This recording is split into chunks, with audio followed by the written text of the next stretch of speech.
E aí, pessoal do nono ano, beleza? Então, hoje eu vou estar trazendo para vocês aqui a correção da nossa unidade sobre Revolução Russa, tá? Logo de primeira temos a seguinte questão: Friedrich Engels e Karl Marx são considerados o sistematizador do socialismo científico, tá? Lembra que eu já expliquei a diferença de socialismo científico, socialismo utópico para vocês, tá bom?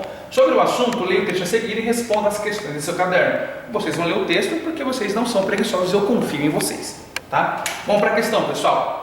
A pergunta: qual era a base da economia russa durante o czarismo? A base da economia russa, como eu sempre falo para vocês, é uma base agrária, tá bom? É o setor rural que vai predominar na Rússia.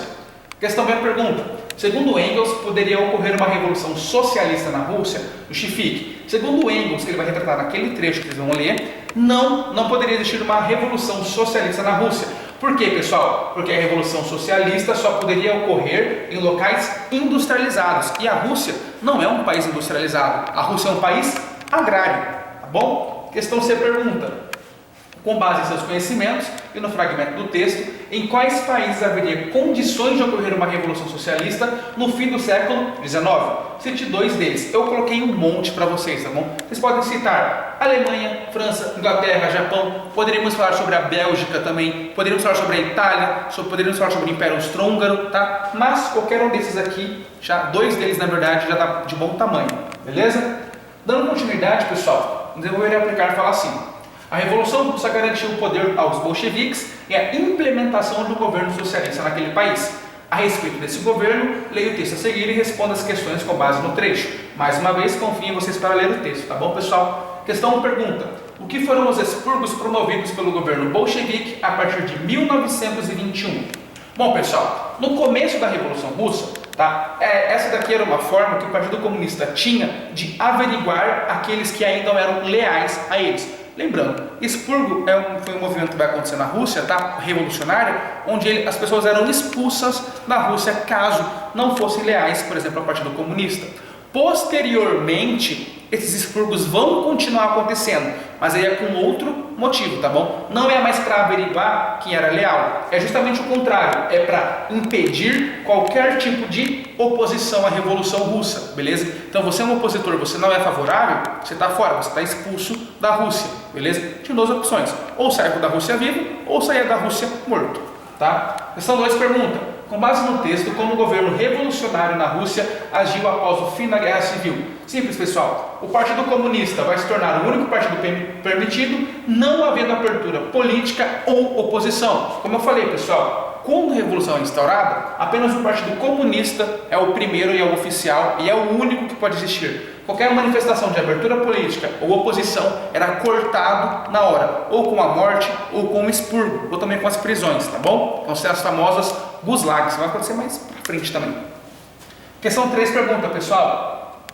Só arrumar aqui, pessoal. Aí, pronto. Questão 3 pergunta: a realização do expurgo aproximava o Partido Comunista dos ideais revolucionários marxistas? Justifique sua resposta. A pergunta, na verdade, ela já se dá a resposta, tá? Porque não, pessoal, não apoiava, não aproximava, tá bom, dos ideais revolucionários marxistas. Por quê, pessoal? Porque as ideias que embasaram a Revolução buscavam uma sociedade igualitária em seu fim, tá bom? Com a inexistência da exploração do trabalhador. E isso daqui não vai acontecer, porque os expurgos, eles não são uma forma de sociedade igualitária, é justamente o contrário, é uma forma de você expropriar, de você expulsar as pessoas que pensam diferente de você. Bom, nas atividades, pessoal, já quase encerrando a nossa aula, tá assim: perguntas informativas a seguir sobre a Rússia pré-revolucionária e classifiquem verdadeiras ou falsas, tá bom? Como vocês puderam observar pelo meu lindo círculo que eu fiz aqui para vocês, todas são falsas. Então vamos lá. A industrialização teve início na Rússia a partir da imigração de trabalhadores de outros países da Europa? Não. A industrialização começa na Rússia com o NEP, que é a nova política econômica, tá bom? Que a gente já vai ver. 2. No começo do século XX, a Rússia era uma das maiores potências militares europeias? Não. Isso vai acontecer pós Primeira Guerra Mundial, ali mais ou menos na década de 1930, tá bom? Que a Rússia começa a se tornar uma grande potência, principalmente depois da Segunda Guerra Mundial, com a Guerra Fria. Questão seria C. O Domingo Sangrento foi um episódio em que bolcheviques que buscavam destituir czar foram massacrados pela Guarda Imperial. Não, pessoal, tá? Não foram os bolcheviques, foram a população comum mesmo, tá bom? Que vão lá e vão ser massacrados pelo exército imperial do czar. E por último, o fim da servidão em 1861 levou um grande número de pessoas dos campos para a cidade, transformando a Rússia em um país predominantemente industrial. Errado, a Rússia continua sendo um país agrário, tá? Questão 2, o pessoal fala assim: leia o trecho a seguir sobre a participação russa na Primeira Guerra Mundial e responda as questões do seu caderno. Vocês vão ler o texto porque vocês são ótimos alunos, eu tenho confiança em vocês. Tá? Vou explicar para vocês o seguinte: o trecho menciona um desastre interno na Rússia à época da Primeira Guerra Mundial. Que desastre seria esse? Pessoal, o desastre seria a péssima condição de vida, tá bom, que a população russa era submetida. Como eles passavam fome, não tinham emprego para todo mundo, beleza? Esse seria o grande desastre que o trecho vai trazer para vocês.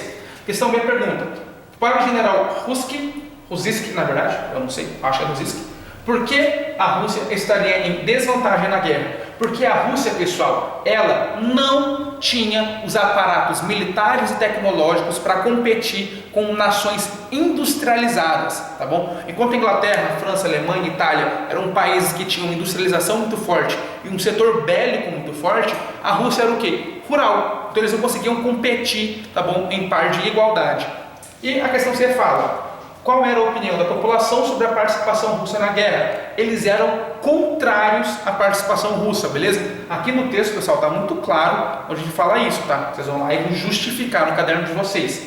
E, pessoal, a questão 3, ela fala assim: no início do século XX, o Partido Operário Social Democrata russo ou pós-doutor, como eu já falei para vocês, dividiu-se em grupos de bolcheviques e mencheviques. Quais as semelhanças e diferenças? Pessoal, semelhanças entre bolcheviques e mencheviques, tá bom? Ambos os grupos desejavam mudanças e melhores condições de vida para a população. Qual que é a diferença? É justamente na forma com que cada grupo quer chegar nessa mudança, tá bom? Os mencheviques, eles eram mais moderados e cautelosos quanto à forma de chegar ao poder. O que eles queriam, galera? Alianças, tratados, beleza? Eles não queriam nenhuma revolução armada. Já os bolcheviques, eles são mais radicais. Então eles vão buscar uma revolução armada sim. Eles queriam tirar o czar do poder por meio da força, por meio do exército vermelho, tá? Essa é a diferença. Mencheviques, mais tranquilos, mais cautelosos. Bolcheviques, tá bom? Eles são mais radicais, eles vão mais para o negócio da guerra de fato, tá? E, quase finalizando, questão 4 fala o seguinte: o que foi a nova política econômica, que é o NEP, tá bom? O NEP, pessoal, foi uma política econômica realizada por Vladimir Lenin, que vai ter assumido, tá bom, o governo russo pós-revolução russa, tá? Por quê, pessoal? Porque ele queria alavancar a economia russa. Então ele vai permitir, por exemplo, um avanço gradual do capitalismo na Rússia.